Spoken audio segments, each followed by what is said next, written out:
Hey gamers, Maniac here with GameAccess.net. Doing this one is a bit of an experiment. I wonder if you're curious if you like the background. But anyways, we're going to be doing another Tales from IT today. And this is probably going to be the hardest story I've ever said. And there's a couple of reasons why I've been wanting to tell this story. But to be honest, it's a hard story for a couple of reasons. And as I'm going to go through with it, it's going to basically be... You can draw your own conclusions as to why. I'm sure once I start telling the story as to why I've held off telling it for this long. So this was a story that I got. I got a call out of nowhere, basically, from somebody that was a friend of one of my clients who explained that she had forgotten her iTunes password. She had gotten a new iPad, and because she had gotten a new iPad, she wanted to use her iTunes account on it. But she didn't know her password because that would, and she had gotten locked out of her iTunes account. Now, here's the thing that I cannot stress enough. If you do not know your iTunes password, God help you if you need to get into iTunes. Apple will lock legitimate users out completely. They will completely lock out an account before they suspect for even a second that somebody illegitimate might be trying to access it. Their restrictions are that strict. And if you try guessing what your password is, you will be locked out before you get to your real password. There are workarounds. If you have a trusted device, you can get a workaround and you can put in a new password provided your device was trusted. If you don't have a trusted device or you don't know what to do with your trusted device, then you need to go to the Apple Store to resolve the issue or contact the Apple geniuses. There is nothing else. There is nothing else that anyone can do. No IT can fix these things. No IT can help you remember your passwords. So here's what happened. This person had the simple problem of being locked out of their iTunes account. I literally just relayed to you this and the solutions, and if my clock is correct, I would say somewhere around 45 seconds or so, not including my little bit of rambling. I learned all of this from her over the course of at least 15 to 20 minutes because this client had no technical not only did not have any technical aptitude whatsoever, she had no basic understanding of even the most fundamental terminology. So for her to tell me in words that I could understand what she wanted, what was wrong, what she needed me to do, took at least 45 minutes over the phone. That is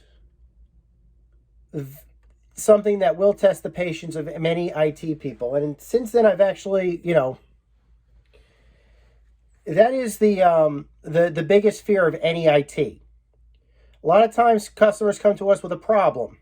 We fix the problem. They come to us back not because we didn't fix the problem, because the problem that they had is still the case. Why wasn't it fixed? It wasn't fixed because the issue that they told us about was not, in fact, what the problem was.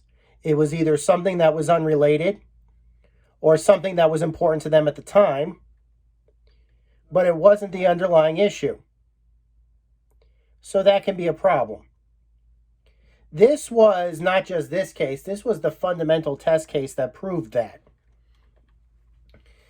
So customer comes to me and I start looking at the phones and I start looking at the iPads.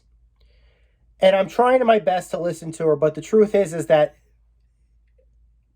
there's nothing that she's saying that makes sense. Nothing that she's telling me is panning out, basically. And as I'm digging into the devices to figure out what's wrong with them, her iPad, her iPhone, and everything, I'm basically just digging through worms of spaghetti, basically.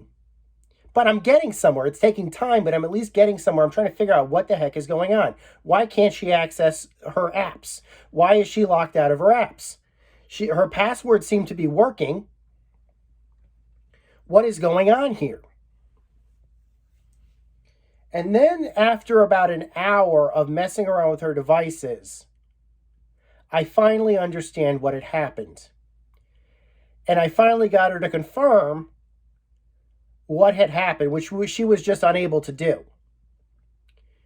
She had an existing iPhone, and she had basically set the password probably when she got the device, and she had forgotten it. Then years later, she purchased an iPad. She tried signing into her account and couldn't because she didn't know her password because it had been set so long ago. Instead of going to the Apple Store to resolve the issue, or the most obvious thing, which is if you have an iCloud account, resetting it within your phone or your other trusted device, she went to Best Buy, and because of her communication inabilities, she gave the wrong information to the Best Buy IT, who instead of resetting her password, just made her a new iTunes account. That locked her out of all of her apps.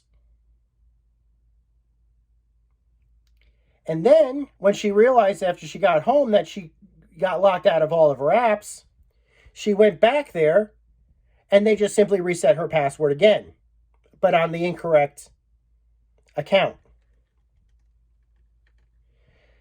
So now all of these accounts are basically bundling up because at this point she's like, well, she still has to live. So she's making purchases, she's adding contacts, she's doing all of this stuff on incorrect accounts now. She's got her iPad signed in on the incorrect account. And she doesn't know that she's on the wrong account. She just knows that her apps don't work. She just knows that all the purchases that she made no longer function. So then she goes to another IT person, one that was recommended to her, who I'm assuming at that point he realized you've got at least three. I counted at least 3 iTunes accounts that she had created, all of which had data spread out amongst all of them. And all of them had passwords that were changing every 5 minutes because she was constantly resetting them because she was forgetting what the passwords were. It was a ball of spaghetti like you couldn't believe. It took me at least 2 hours just to relay that, just to figure out that was what was happening, or that was what had happened. The technician that she called, the personal technician, the private technician she had called before then, could not resolve this. I don't think he could figure it out. I'm just like, there's like 10 layers here of accounts and password resets and data spread out almost all of them. And until it's resolved, you're just keep piling onto it and making it worse. So finally I told her, first off, you're going to lose data. There's no question about that.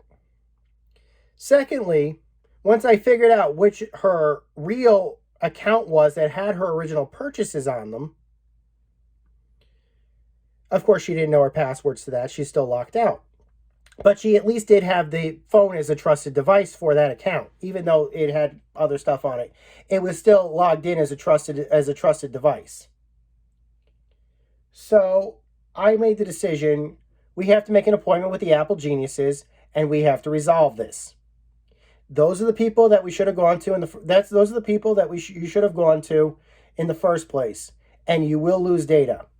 You will absolutely lose data. Any things that you've been done, any purchases that you've made on these other accounts are either lost or will have to be remade.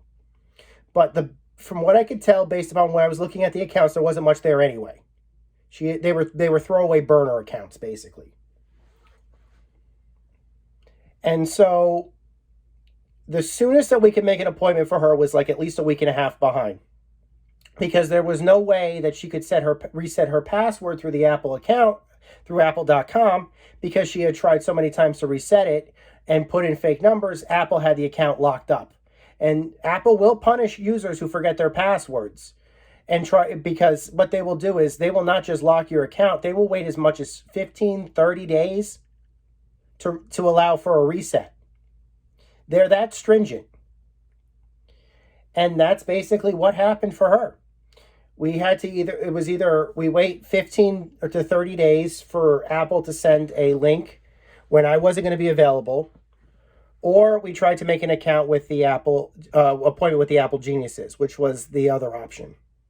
And that's the way we ended up going. I take her to the Apple store, and the fun began. Because here's the best part that I didn't tell you guys up until this point. Like I said, she had no ability to communicate any of this.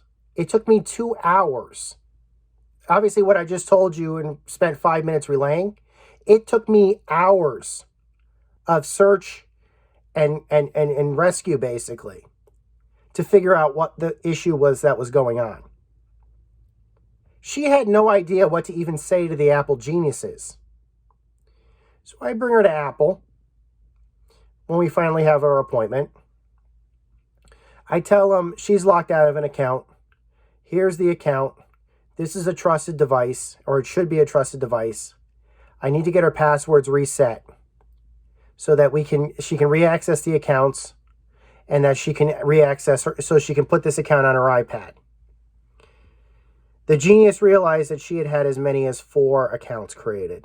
None by me. I didn't create any of these. She had gotten 4. She had incorrectly created 3 extra accounts, and all of them were generating God knows how much, whatever. She had put backups on them. She had put contacts on them. She had phone records on them. So many different things she had been doing for those accounts for God knows how long. And like I said, she had no ability to communicate all of this with the geniuses. I basically had to be her interpreter. And to the Apple Geniuses' credit, I know there's like a golden rule, and I know that a lot of people write about this. They say don't bring an IT to an Apple Genius bar. People who wrote that, you're idiots, and I will tell you why. If the IT is bringing the IT is not going to complain. Except the only thing the IT is going to complain about is I should have been able to fix this myself. Fine. Grin and bear it, Apple. You're a big multi-billion-dollar company. You can listen to a bunch of people complain about that. You want to have a closed hardware system? You want to have closed software? You're going to be dealing with people who are going to say this to you. You can wipe your tears with all your extra money, right? On the other hand, however, you're going to have customers who have devices that they've purchased that are having problems that can't relay what their problems are because they have no comprehension of what they're saying or what they're seeing. And when that happens, they have to bring somebody in to work as a middleman, work as a translator. And that's what I did. We were there for about 15 minutes at the Apple store. I relayed the story to the genius just as much as I've relayed it to you. Nothing she said was coherent the whole time we were there. Again, okay, let me relay this. I know I'm sounding like she sounds like she's like a no, she wasn't a special use case. She just had no technical aptitude. The woman was accomplished in many different fields. I can assure you that. But she had no idea how to use a phone. None. Or how a computer worked, or what the terminology was for any of that stuff. Could she drive a car? Yes. Could she, she was totally coherent. She was totally, like I said, she just had no, like I said, it was like it's like her understanding was basically like if you were going to the Klingon homeworld and you didn't speak Klingon. It was that kind of thing. It was that bad for her to relay. But like I said, I kind of learned her language, and I learned it enough to basically work as an interpreter during that time. So I got her account unlocked. I got her password reset. I don't know her password. She wrote it down or she reset it herself, which is what an IT is supposed to do. An IT is not supposed to do this stuff. They're supposed to basically say, okay, now write your password down and reset it. That's the responsible thing. We went back. After we had the password reset, we tested the iPad. We got the iPad up and running. She got re-access to all of her apps back on her phone. I re-downloaded all of her apps on her iPad. I tested to make sure that she could still access iTunes Media and stuff, which she could. And the day was saved. It took hours. It took weeks, because obviously we had to wait for the Apple guys to come through. And there were consequences. She lost contacts. She lost my contact. Basically, she had lost a lot of phone records because they were saved to the alternate accounts that she had been creating. And she said, is there any way to restore those? And I said, yeah. Call your friends back up and get their numbers back. Well, that's not going to work for me. You don't have any more accounts, and I can't try to access the old ones from, it's like if maybe she had gotten a second phone or something like that. But I said it's a lot easier. I mean, because basically I was thinking, like, if you want me to come back, obviously she didn't, when I was there, she hadn't checked her records or whatever. Basically, she was only checking the app access, and she was checking and like I said, and I told her this, I said, you're going to lose data. There's no question you're going to lose data. I wasn't certain as to where she was going to lose data. I thought maybe she'd lose a few purchases or something. Turned out, Apple, when you wipe, what do you call it? If you have multiple logins on your phone device, and you have like all this different contact information from all these different systems, if you sign out of those accounts, you're going to be losing those contacts with it, which is why you don't mess with multiple accounts on those sort of things. That's just number one, rule 101 basically. But when you're dealing with corporate stuff, that kind of thing is unavoidable, and I understand that. But for somebody like her, which wasn't affected by that, I kind of figured a couple of phone numbers was the least. At the very least, she had a coherent account again, so she could basically upgrade her phone and not have to worry about the big tangled mess that she had. So, if there's a moral of this story, I've kind of talked about this before, but if there's a moral about this story, I cannot stress enough the value of patience, and your own investigations. That is the most important thing. That is the most important thing that I can relay to you IT guys. You have to have patience. And can I be honest with you? You also have to have experience. Had I not been as experienced as I was with iPhone, I have 15 years of iPhone experience. I was the only private guy in the tri-state area with any Apple experience whatsoever for iPhones. Most of the guys in the tri-state area that I'm aware of that were private entities, at least from 2-3 years ago, were Android-only people. They had no Apple experience at all. So maybe I was a bit of a recluse about an outlier about that. But I cannot stress enough the fact that you have to have patience. And if you do have problems, you have to understand the value of going to the right people. She should never have had to go to Best Buy. Best Buy didn't know what they were dealing with. They didn't have the experience with the hardware that she had that she was using. And instead of resolving her issue, all they did was make it worse and make it worse and make it worse. Some of that is on her and her inability to understand the devices that she was using and being unable to relay what she was trying to say. But Best Buy, if I could have listened to her, and I have, I didn't know her. If I could have listened to her and figured out what her problem was, and I knew Apple passwords can be reset from trusted devices, there's no reason why Best Buy could have known that. They're supposedly an Apple's authorized service retailer, right? But props to the Apple geniuses at the actual Apple store. There was no fee. There was no cost. Apple resolved the issue with the geniuses free of charge.